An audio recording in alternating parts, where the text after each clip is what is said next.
C sharp के एक और ट्यूटोरियल में आपके सामने हैं और आज के इस ट्यूटोरियल में हम बात करेंगे कि वेरिएबल क्या है, डेटा टाइप से क्या मुराद है और आखिर में हम बात करेंगे सी शार्प के डेटा टाइप्स के बारे में। तो आइए चलें स्टार्ट करते हैं। सबसे पहले बात करते हैं वेरिएबल की।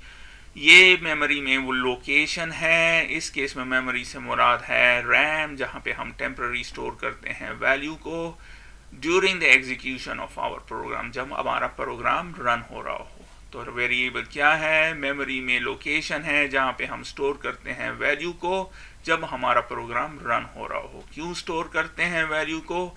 इसलिए स्टोर करते हैं ताकि हमारा प्रोग्राम फिर डिसीजन ले सके। फॉर एग्जांपल, हमने एक वेरिएबल स्टोर किया है एज और उसमें हमने वैल्यू स्टोर की है 5। अब हम चेक करना चाहते हैं कि एज 5 हो तो क्या करो और अगर एज 5 से कम है तो क्या करो। तो तब डिसीजन के लिए हमें इस 5 वैल्यू की ज़रूरत होगी जिसको हम स्टोर करते हैं टेम्पररी मेमोरी में अपने प्रोग्राम के एग्जीक्यूशन के दौरान, ताकि हम डिसीजन ले सके या हमारा प्रोग्राम डिसीजन ले सके कि वो इस वेरिएबल में अगर सर्टन टाइप की वैल्यू हो, ख़ास टाइप की वैल्यू, तो वो क्या करे। और इंग्लिश में वेरिएबल से मुराद वो चीज़ है जो चेंज हो सकती है। तो जैसे कि नाम से ज़ाहिर है, जो वैल्यू वेरिएबल में होगी उसको हम चेंज कर सकते हैं जब हमारा प्रोग्राम रन हो रहा हो। और वेरिएबल को हम 3 चीज़ों से बनाते हैं। पहली चीज़ है डेटा टाइप, फिर है नेम और आखिर में है वैल्यू, जो कि ऑप्शनल है। अगर आपने दी तब भी ठीक है, ना भी दें तो तब भी ठीक है।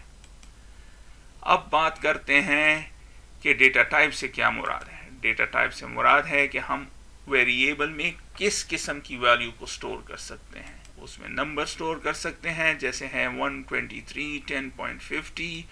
स्ट्रिंग स्टोर कर सकते हैं जैसे कि है यूके, मैक्सिको, कनाडा वगैरह, या डेट वगैरह स्टोर कर सकते हैं जिसकी एग्जांपल आपके सामने है। नेम से क्या मुराद है? It identifies the variable. इसके थ्रू हम आइडेंटिफाई करते हैं अपने वेरिएबल को, या वेरिएबल को पहचान सकते हैं हम उसके नाम से। और उसकी एग्जांपल क्या है? फर्स्ट नेम, लास्ट नेम और एज। तो नाम से हमें पता चलता है कि ये वाला वेरिएबल का क्या मतलब है और इस वाले वेरिएबल का क्या मतलब है और एज वाले वेरिएबल का क्या मतलब है। और वैल्यू एक्चुअल वैल्यू जो इस वेरिएबल में स्टोर हुई हो। अब आगे बढ़ते हैं और बात करते हैं सी शार्प के डेटा टाइप्स की। काफ़ी सारे हैं, चंद मैं यहाँ पे लिस्ट कर लेता हूँ आपके सामने। सबसे पहले जो कि बहुत इम्पोर्टेंट है वो है इंटीजर, और इसमें हम स्टोर करते हैं वो वैल्यूज़ जो कि है जिसमें डेसिमल ना हो। For example 12345। उसके बाद जो डेटा टाइप है वो है डेसिमल, और जैसे कि नाम से ज़ाहिर है, इस वेरिएबल में जिसका डेटा टाइप डेसिमल हो हम स्टोर कर सकते हैं वो नंबर्स जिसमें डेसिमल आता हो, जैसे है 3.5, 4.5। एक चीज़ आपको और भी नोट करनी है, डेसिमल में आप इंटीजर वैल्यू को भी स्टोर कर सकते हैं, लेकिन इंटीजर में आप सिर्फ नॉन डेसिमल नंबर्स, यानी वो नंबर्स जिसमें डेसिमल ना हो, स्टोर कर सकते हैं, जबकि डेसिमल में आप इंटीजर और डेसिमल दोनों को स्टोर कर सकते हैं। उसके बाद जो डेटा टाइप है वो है चार या कार। मैं इसको चार प्रोनाउंस करूंगा ट्यूटोरियल्स के दौरान में। इसमें हम स्टोर कर सकते हैं सिंगल कैरेक्टर जैसे कि हैं ए, बी, जेड वगैरह। और फिर डेटा टाइप है पोल, जिसमें 2 वैल्यू स्टोर हो सकती हैं, या ट्रू होगी या फॉल्स होगी। इसके अलावा और कोई वैल्यू इसमें स्टोर नहीं हो सकती। और आखिर में जो सबसे इम्पोर्टेंट डेटा टाइप है वो है स्ट्रिंग।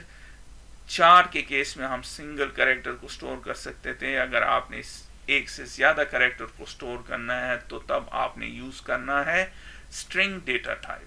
और इसकी एग्जांपल आपके सामने है John Smith, mark Smith, Canada, London वगैरह। अब मूव होते हैं और बात करते हैं इसकी सिंटेक्स के बारे में।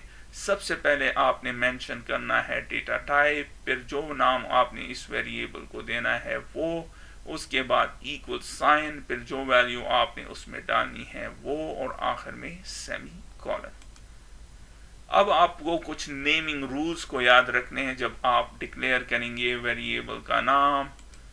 नेम में कंसिस्ट ऑफ लेटर्स, डिजिट्स और अंडरस्कोर। तो नाम में लेटर्स होंगे सिर्फ, जैसे कि ए से जेड है, कैपिटल भी कर सकते हैं, स्मॉल भी कर सकते हैं, डिजिट जैसे है 1 2 3 वगैरह, और अंडरस्कोर। तो आप नेम में ये तीनों चीज़ें डाल सकते हैं और कोई चीज़ नहीं। तो इसकी एग्जांपल है first name, first number, underscore age, first number 1।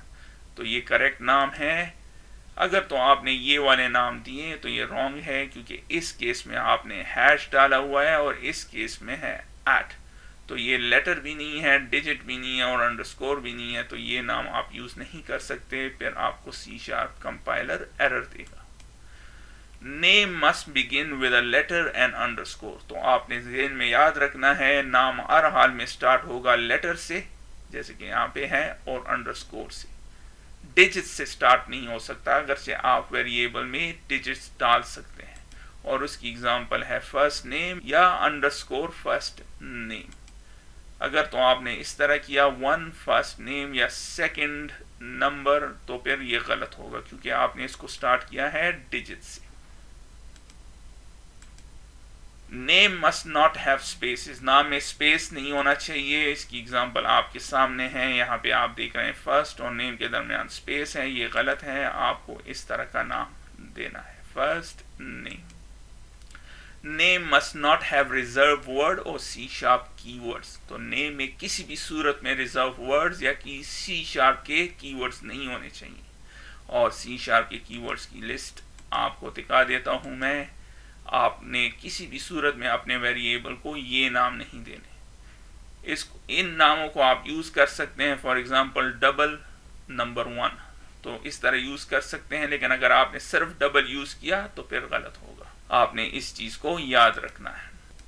अब हम बात करते हैं नेमिंग कन्वेंशन की। इन कन्वेंशंस को आपको या इन स्टैंडर्ड्स को आपको ज़हन में रखना चाहिए जब आप वेरिएबल्स को नाम दें, ताकि आप अपने प्रोग्राम को आसानी के साथ लिख सके और उसको बाद में रीड कर सके। अगर आप इनको फॉलो नहीं करते, प्रोग्राम स्टिल रन होगा करेक्टली, कोई एरर नहीं देगा।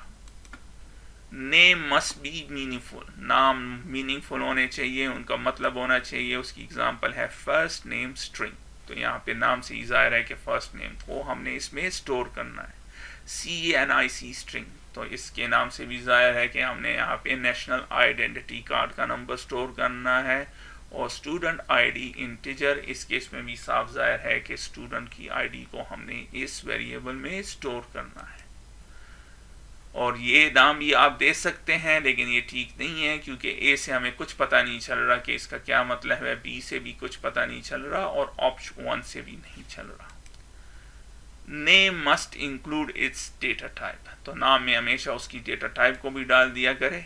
For example first name string. तो अब हमें पता चल रहा है कि हमने इस वेरिएबल में फर्स्ट नेम को स्टोर करना है और उसकी डेटा टाइप क्या है, स्ट्रिंग। इस केस में है CNIC कि हमने नेशनल आइडेंटिटी कार्ड नंबर को स्टोर करना है और उसका डेटा टाइप क्या है, string.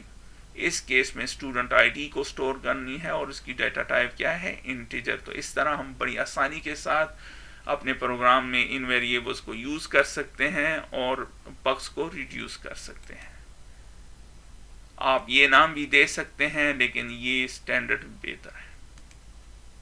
Name must begin with lower case letter. नाम को हमेशा लोअर केस लेटर से स्टार्ट होना चाहिए और उसके बाद जो भी वर्ड आए उसको कैपिटल कर देना चाहिए। उसकी एग्जांपल क्या है, फर्स्ट से स्टार्ट हो रहा है तो फर्स्ट स्मॉल लेटर से स्टार्ट हुआ है, फिर नेम कैपिटल है और स्ट्रिंग भी कैपिटल है। इसी तरह आप ये दूसरे एग्जांपल भी देख सकते हैं।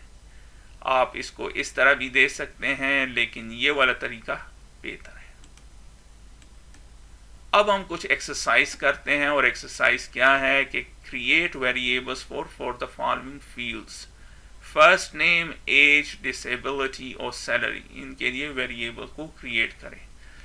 तो सिंटेक्स क्या है, वेरिएबल को क्रिएट करने के लिए डेटा टाइप पहला होगा, फिर उसके बाद वेरिएबल का नाम, और उसके बाद इक्वल साइन, और फिर वैल्यू, और आखिर में सेमीकोलन। तो फुल नेम से स्टार्ट करते हैं। जैसे कि नाम से जाहिर है, इसमें हम फुल नेम डालेंगे और ये स्ट्रिंग होगी। तो स्ट्रिंग देंगे डेटा टाइप और फिर उसका नाम फुल नेम स्ट्रिंग। मैंने नेमिंग कन्वेंशन को भी यूज़ किया है। स्मॉल लेटर से स्टार्ट किया है, फिर नेक्स्ट वर्ड नेम कैपिटल है और उसके बाद नेक्स्ट वर्ड स्ट्रिंग कैपिटल है, फिर इक्वल साइन और उसमें मैंने वैल्यू को स्टोर की और आखिर में सेमी कॉलन। अब बात करते हैं एज कभी भी डेसिमल नहीं हो सकता, तो इंटीजर को यूज़ करेंगे और फिर मैंने उसको नाम दिया है एज, जिससे हमें पता चल रहा है यहाँ पे हमने एज डालनी है और ये इंटीजर होगा, तो आपके सामने है। फिर मैंने वैल्यू उसमें स्टोर की और आखिर में सेमी कॉलन। अब बात करते हैं डिसेबिलिटी, तो डिसेबिलिटी हो सकती है या नहीं हो सकती, तो ट्रू और फॉल्स वैल्यू डालेंगे। तो पोल मैंने यूज़ किया है, उसको नाम दिया है इज डिसेबल और पोल, और उसमें इस केस में मैंने वैल्यू डाली हुई है ट्रू। और फिर सैलरी की बात करते हैं, सैलरी इंटीजर भी हो सकती है और डेसिमल भी हो सकती है, तो इसलिए मैंने डेसिमल यूज़ किया है, नाम दिया है उसको सैलरी, ताकि हम उसको आसानी से साथ पहचान सके, और उसके आगे उसका डेटा टाइप भी डिफाइन कर दिया है। तो सैलरी डेसिमल, और उसमें अब आप इंटीजर वैल्यू भी डाल सकते हैं, और जैसे कि मैंने इस केस में डाला हुआ है डेसिमल वैल्यू, तो सेमीकोलन। तो इस ट्यूटोरियल में हमने बात की कि वेरिएबल क्या है, डेटा टाइप से क्या मुराद है, और सी शार्प की मुख्तलिफ डेटा टाइप कौन कौन सी है।